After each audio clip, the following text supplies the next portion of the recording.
And that, I believe, in the end, caused the death of Rafik Hariri. The 5th of January, I started working. Life was great. We got to know more of Lebanon. Went out to skiing in Ferraya. We went to Zahle. We went to Tir. We saw big parts of the country. Then on the 13th of February, no, I have to go a week before, 9th of February, a week before Mr. Hariri got killed. We had to pay our respects to the president. I had my CEO of Heineken worldwide visiting Lebanon, and we wanted to pay our respects to the president, but we certainly also wanted to pay our respects to Mr. Hariri. But we couldn't skip the president.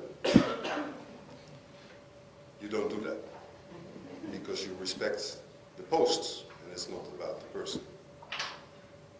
So we met Mr. Lahoud in the morning. We were supposed to meet Mr. Hariri at 2 o'clock in the afternoon. And about 15 minutes before we had to go to Mr. Hariri, and we were cancelled. The visit was cancelled, which was very unusual. And we didn't know why. We didn't understand it. It was for us a big disappointment, because we preferred to see Mr. Hariri then instead of the morning visit. But okay, we had a present for him, which I still have until this day, because I took it with me from Lebanon. The present I was going to give to Mr. Hariri, but never got a chance. Now I know why Mr. Hariri cancelled that meeting. Because when they started to do the investigation and the report came out, and it gave you minute by minute an account of what was happening in the weeks before his murder. On that same afternoon, he had an emergency visit of Mr. Ted Reuwe Larsson, the UN envoy for the Middle East, who came to warn him that afternoon that his life was seriously in danger, and he was advised to actually leave the country. And Mr. Hariri said, no, this is my country, these are my people, I will not leave. So he stayed. On the 14th of February, you know, I'm here right now because I got in touch with Mr. Hakim through Facebook because of his poster about today's session. And we got to talk a little bit, and I thanked him for commemorating Mr. Hariri, because I've seen many things happen because of Mr. Hariri. And he kindly invited me to speak about my personal experience, and I've never done that. Never. Because it's very hard to explain. On the 14th of February, in the morning, we had a beautiful day. The sky was clear. Beirut was buzzing. There were traffic jams everywhere, like normal. If I'm correct, it was exactly at around 10 past 11 in the morning,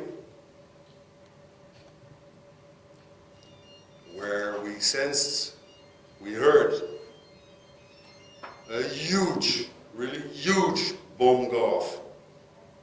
A huge bomb. The second thing we felt in the whole of Beirut was shaking of the buildings. And you don't know what happened. You don't know what happened. I'm not Lebanese. I haven't been in any wars. So I looked around at the people around me, and you saw this kind of reflex, like I have to duck, you know? People have gone through these things before. We immediately turned on the television to try to find out what was happening. We put on CNN, and I mean, it's amazing, that network. I mean, within, I think, 20 minutes, the news was out that there was a big bomb in Beirut. Nobody still knew who was hit. We didn't know.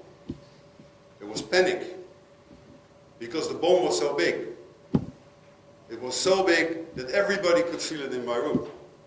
Later we now know, it was more than 1,000 kilos of high military-grade explosives, actually equal to 1,875 kilos of old-fashioned TNT. It went off between a couple of very, very tall buildings. So the explosion was, they had premeditated it to go off at exactly that spot at the St. George Hotel, where the blasts could only go one direction, which was from the blast scene out to the hotels back into the car. 20 people got killed, not only Mr. Hariri. I want to commemorate them too. More than 200 people got wounded, seriously wounded that day. At the very big hotel just around the corner, modern hotel, beautiful hotel. All the windows had burst, all the windows. There were people walking on the streets, screaming, crying, having pain, with glass in their bodies. There was crying. Women were crying. People were shouting.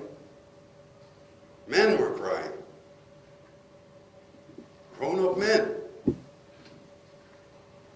Tough Lebanese guys were crying. And when we found out that they killed Mr. Hariri,